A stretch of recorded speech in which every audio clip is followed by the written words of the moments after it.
candidates, right? But tonight we have one of those survivors who's going to speak to this room. So I'd like you all to welcome Governor candidate Ryan Kelly. Hey, good evening, everyone. It's an honor to be here this evening and be able to speak with everybody before this very important debate. Are you guys excited for this debate tonight?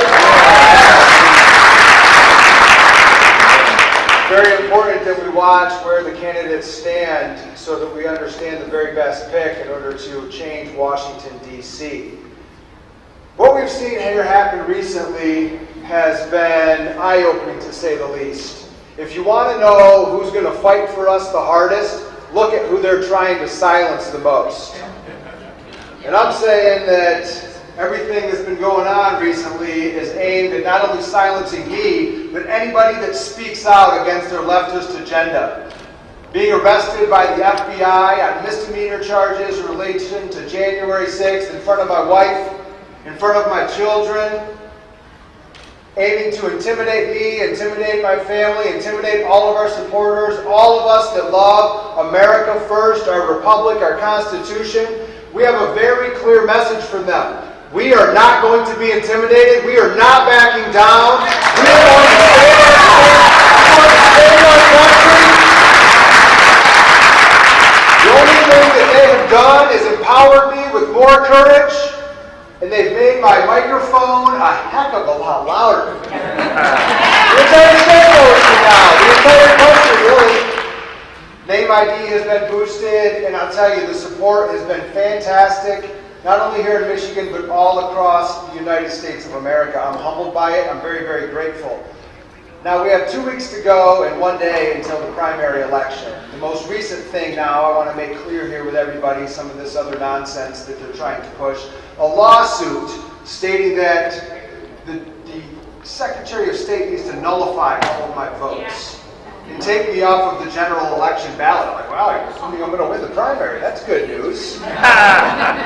But they're attacking me from all angles. So if you hear somebody tell you, well, Ryan, this with these charges are going to be removed off the ballot, know that it is lies and manipulation, exactly what Democrats do really, really well, right? Lie and manipulate, just like we mentioned with Gretchen Whitmer running on cutting taxes and then vetoes all of the tax cuts, right? Lies and manipulation. If we remember back to 2018, Bill Schuette called her out during the debate saying she wanted to raise the gas tax by 20 cents in order to have her little Fix the Road program. She said, no, we're not going to raise taxes. She gets in, wants to raise them 45 cents. Remember those lies and manipulation? Know that this lie and manipulation, trying to make a predetermined outcome in this election result, again, is nonsense. Yes, I'm going to be on the ballot August 2nd. Yes, I can win and will win the primary election. Yes, we will need Gretchen Whitmer, a one-term governor this November.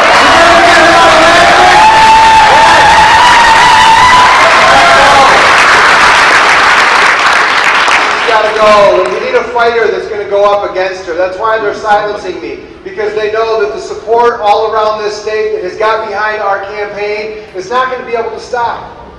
We're going to continue to grow. There's so many people that have already voted for me, plan on voting for me in the primary election. We are going to stand in the establishment's way of trying to have a predetermined outcome, and we will make Gretchen Whitmer a one-term governor, making history here, showing that yes, the America First conservative movement is on the rise, and we are no longer going to accept a status quo, nonsense politics that continue to do terrible things to the people. So we're going to make those big changes. I want to share just a couple of thoughts with you guys tonight in regard to a few things, and then we'll go ahead and get on with the debate. One of the things I want to share with you is that candidates can say anything that they want to. We've all seen candidates that put together fancy websites and tell you what they're going to do when they get elected. Have you guys heard that before? Well, when I get here, this is what I'm going to do. And I understand there's a component of being able to have your policy set in place, be able to communicate the values that you hold true and what you want to do when you get there. But whether or not you fight for those things on the way there is two different stories. Has anyone not heard the Mackinac Policy Conference story? I haven't heard. A couple of people? All right, I want to share this story with you because this is one of the biggest differentiators between me and the other candidates by action, not by word.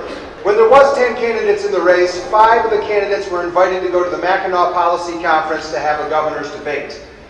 I was one of those 5 candidates. In their poll, they took top 5 candidates. I was in that and was invited to go. The Detroit Chamber, who was hosting the Mackinac Policy Conference, 3-day event, governor's event, was on the last day. They required vaccine identification cards for the conference, or they required proof of a negative COVID PCR test. Except for the governor's debate. They were going to move that debate outside. They were going to put them in a tent, and they weren't going to require any of the medical IDs to be at that governor's debate. Well, I told the Detroit Chamber, I said, unless you remove the COVID restrictions for the entire conference, I decline my invitation to come to the debate.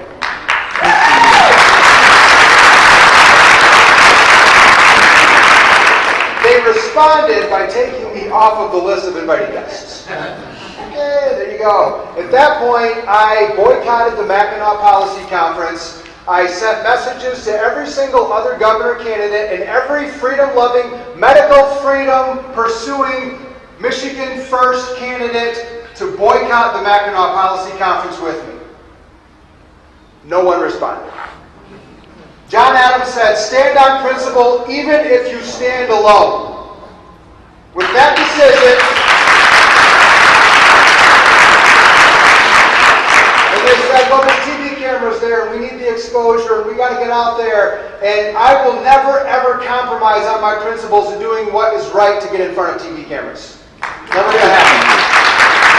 And with that decision, I showed with my actions that I say no to vaccine mandates, to all of these COVID nonsense requirements. Day number 1 with Governor Kelly, the pandemic is over in the state of Michigan.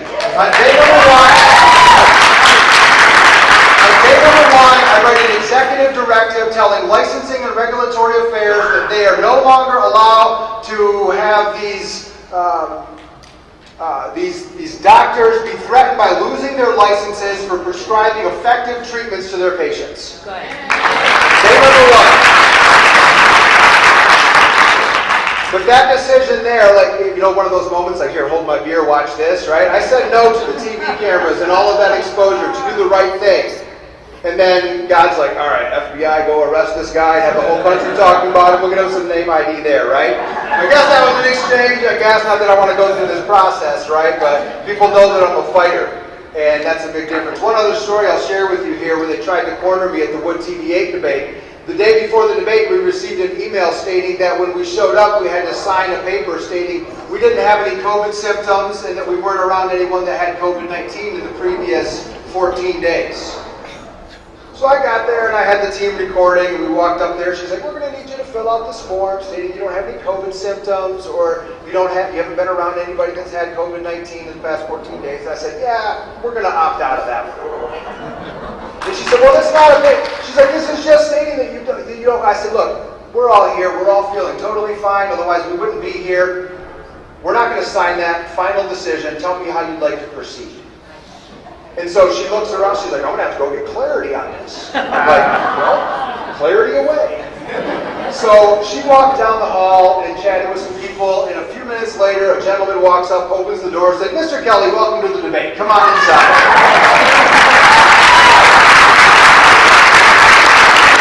That's how you do it, my friends.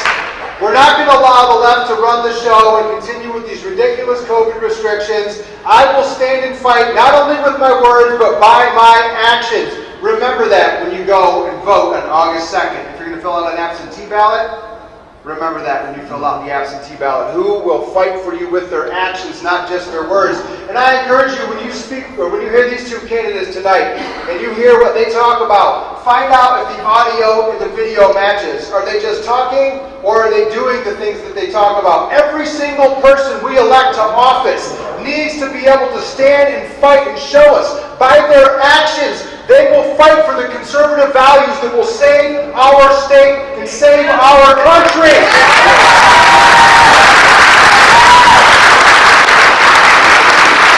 This is what I've been doing all throughout 2020. I held the rallies at the state capitol and all over the state. I stood stood for a Civil War statue when BLM and Antifa were trying to destroy it. We stood between them armed and said, you're not going to destroy American history. We will not allow these Marxists to destroy American history and rewrite it into some sort of communist form of government, some sort of globalism. We will keep American sovereignty here in this country, upholding our constitutional republic.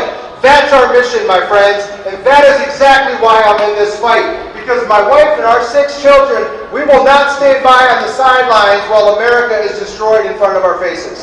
I'm going to do it for my children, your children, all of our future generations. I encourage all of you when you leave today to grab a copy of my 100-day plan so that you know what my 100-day policy will look like. I encourage you all to go to my website, view my Michigan First policy agenda. And I encourage all of you on August 2nd, if you're looking for a fighter that will do everything we can to make Gretchen Whitmer a one-term governor, and you know that I'm a threat to them, that's why they're trying to silence me, vote Ryan Kelly as Michigan